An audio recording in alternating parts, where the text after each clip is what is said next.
Speaker कौमी assembly के फ़राइज़। Speaker कौमी असम्बली के इजलास की सदारत करता है। कौमी असम्बली के अरकान इलेक्शन के बाद हल्फ़ उठाते हैं और उसके बाद स्पीकर और डिप्टी स्पीकर का इंतखाब अमल में आता है।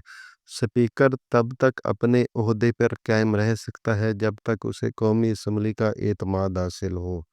कौमी असम्बली के स्पीकर के फ़राइज़ दर्ज ज़ैल हैं। नंबर 1, कौमी असम्बली के इजलास की सदारत करना और कौमी असम्बली में नज़्म व ज़ब्त कायम रखना। नंबर 2, सवालात और तहरीकों की मंजूरी देना। नंबर 3, सदर मुमलकत और चेयरमैन सेनेट की गैर मौजूदगी में कायम मकाम सदर के फ़राइज़ सर अंजाम देना। नंबर 4, कौमी असम्बली में किसी मामले पर वोट बराबर हो जाने की सूरत में फैसला कुन वोट इस्तेमाल करना। नंबर 5, सदर मुमलकत और चेयरमैन सेनेट से कोऑर्डिनेशन रखना।